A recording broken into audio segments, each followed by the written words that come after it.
The community plays an enormous role in keeping children safe. Schools, childcare centres, GPs, they're often the first port of call, maternal and child health nurses, but also the next door neighbour.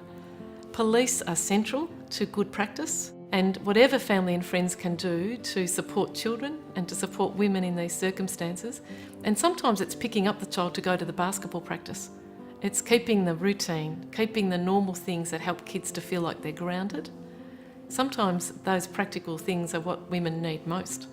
To support both the mother and the child, I think it's really important to think about the mother as the greatest resource that that child has in terms of keeping the child safe.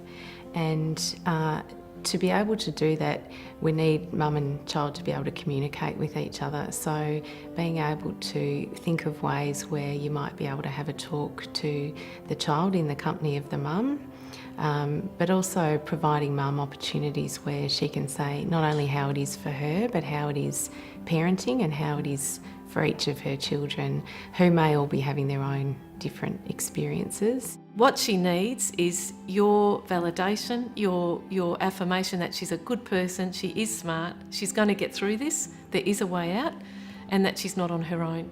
I think it's important to try and understand the child's situation as much as possible. An outsider looking in can never know exactly what's going on, but children are wanting to be able to talk to someone about what's happening for them. They may be very fearful to tell someone, but at the same time, if they're given the opportunity and if they know that it's someone they can trust, then they will open up about what's going on at home. The signs that a child might be experiencing domestic violence are sometimes the ones that are most obvious are the ones that people may notice, and that might be acting out behaviours or aggressive behaviours towards peers or towards others. Many children living with violence can actually be doing well at school and are quite resilient. So it does depend on the quality of the relationship, their attachment, their temperament, a whole lot of other protective factors.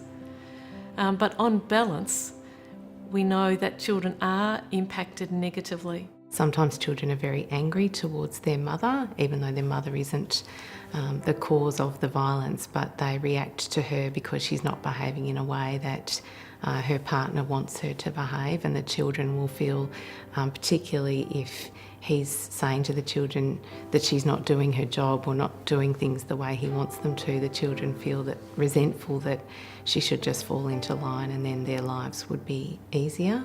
Sometimes women will be very scared and almost overcompensate with the children, and they've lost confidence in their mothering, in their parenting. Reassuring her she's doing the right thing by setting appropriate limits, expecting kids to be respectful, setting consequences, establishing routines, bedtimes, set structure for the kids. That will help the kids to calm down actually and to feel safe. And they won't feel safe unless they sense that actually now mum's in charge. Conversations that families and friends can have with women who are mothering children and trying to sort out how do I manage? Do I go? Do I stay? Or how do I leave safely? Because often the planning for the leaving is so important that it's done safely. We talk a lot about helping children and mothers safety plan.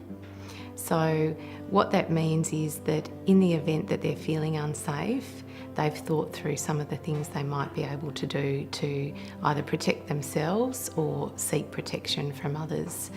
Now, of course, with the laws, it would be important to keep in mind that if you suspect that that child's being abused, then you could contact the Child Protection Service locally and have a talk to them.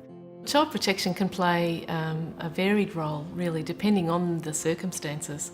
But the whole ethos is around trying to preserve the children in the family and not to take children away, but to do the opposite, to help children to be safe, to have stability at home, and to promote their development. In the event of immediate concerns about safety, of course, we would recommend to call the police. But I think over a period of time it's important just to be mindful of what's happening for the family and make those opportunities to have a little chat or notice how that person's feeling, how that child's feeling, and then decide what you might do. You may need to talk to someone else to get some advice about what to do.